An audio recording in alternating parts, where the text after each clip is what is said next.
Hello বন্ধুরা, নমস্কার। আবার একটা তোমাদের কাছে নতুন রেসিপি নিয়ে চলে এসেছি। তেল ছাড়া জল দিয়ে আলু কুলচা রেসিপি। প্রথমে আমি 500 মতন ময়দা নিয়েছি। ময়দাটায় নুন আমি মাখিয়ে দিয়েছি। দিয়ে ময়দাটা মাঝখান থেকে সরিয়ে 500 ময়দাতে 4-5 চামচের মতন টক দইটা বন্ধুরা ভালো করে ফেটিয়ে নেবে। টক দইয়ের মধ্যে আমি 1.5 চামচের মতন বেকিং সোডা, 1.5 চামচের মতন বেকিং পাউডার দেব। দিয়ে ভালো করে ওটা নেড়ে নেব, যাতে দইয়ের সাথে বেকিং পাউডার আর বেকিং সোডা পুরো মিশে যায়।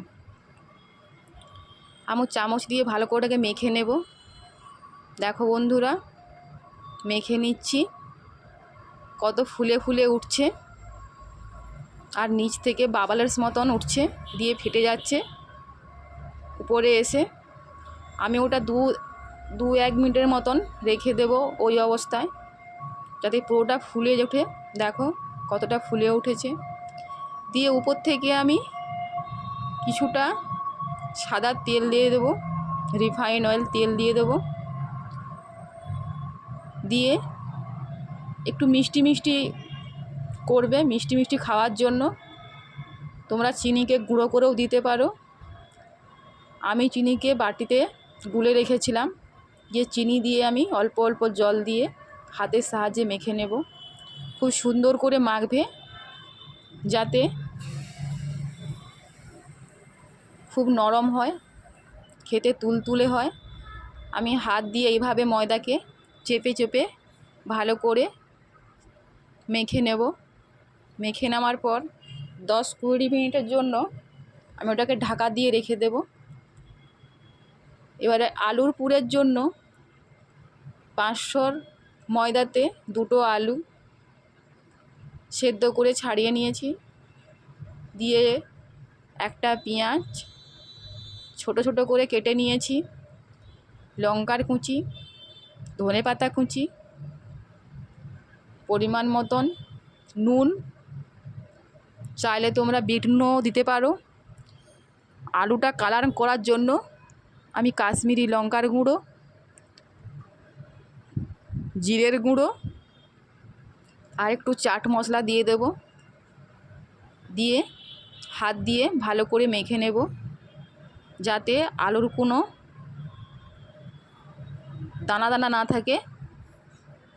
আলুটাকে খুব সুন্দর করে ভালো করে মেখে নেব। আর তোমরা পুরো ভিডিওটা দেখো, খুব ভালো লাগবে। পুরো ভিডিও দেখার জন্য অনুরোধ রইল তোমাদের কাছে। দেখো বন্ধুরা, আলুটা মাখা হয়ে গেছে। আমি ময়দার টোটা যে রেখেছিলাম, দেখো বন্ধুরা লেচিটা কতটা ফুলে উঠেছে। আমি হাত দিয়ে চেপে চেপে দেখে নেব যে কতটা সফট হয়েছে, কতটা নরম হয়েছে। দিয়ে হাতের সাহায্যে আমি লেচি কেটে নেব। যতটা রুটির জন্য লাগে তার থেকে একটু বড় বড় আকারে করবে। 500 আটাতে আমার 7-8খানা হয়েছিল। দিয়ে ওটাকে আমি 10-20 মিনিটের মতন ভিজা কাপড়ে ঢেকে দেব। এরপর 10-20 মিনিট হয়ে যাবার পর ভিজে কাপড় থেকে আমি বের করে নেব একটা একটা করে। দিয়ে হাতের সাহায্যে আমি গোল গোল করে বাটির মতন করে আমি আলুর পুরটা ওর মধ্যে ভরে নেব। আর দু সাইড থেকে এইরকমভাবে ময়দাটা টেনে টেনে লেচিটা করে নেবে, পুরটা ভরে নেবে। দিয়ে নিচ থেকে একটু বেলনিতে একটু ময়দা দিয়ে দেবে, উপর থেকে বেলনা দেবে না, ময়দা দেবে না। আর রেস্টুরেন্টের মতন দেখানোর জন্য আমি উপর থেকে একটু কালো তিল আর ধনেপাতা দিয়ে দিয়েছি। তোমরা চাইলে সাদা তিলও অ্যাড করতে পারো। দেখো আমি এইভাবে সবগুলো বেলে নেব। মোটামুটি 7-8টার মতন হয়েছিল, আমি সবগুলো বেলে নেব। এবারে দেখো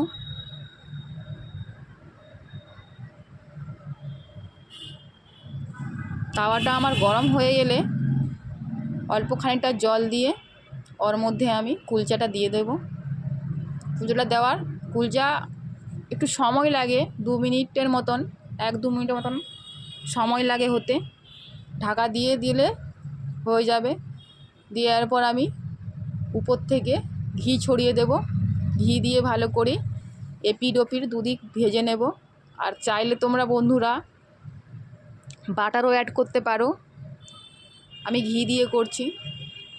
দেখো কতটা ফুলে ফুলে উঠেছে, কতটা দেখতে সুন্দর লাগছে।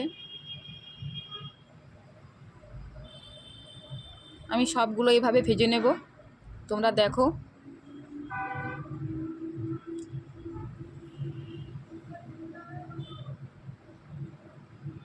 পুরো লাল লাল দুদিকে ভাজা হয়ে গেছে আমার।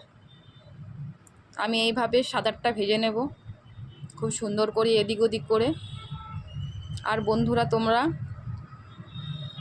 দেখতে দেখতে লাইক করবেন, ভালো লাগলে রেসিপিটা বন্ধুদের সাথে লাইক কমেন্ট শেয়ার করবেন।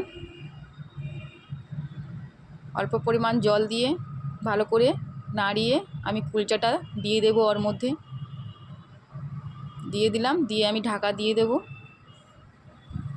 ঢাকনাটা খুলে দেওয়ার পরে দেখো পুরো ফুলে উঠেছে। কোনো তেল লাগবে না, কোনো কিছু লাগবে না, জাস্ট ভালো লাগার জন্য একটু উপর থেকে শুধু ঘি ছড়িয়ে দিতে হবে।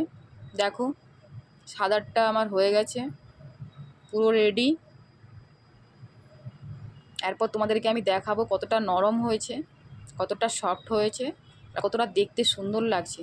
দেখো পুরো হাতের মধ্যে পুরো ধরে নেবে, পুরো হাতের মধ্যে পুরো চেপে নেবে, একদম পুরো সফট হয়ে গেছে, নরম হয়ে গেছে একদমই।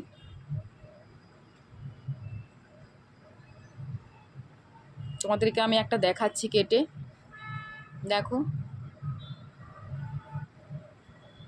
দেখো আলুটা কত সুন্দর হয়েছে।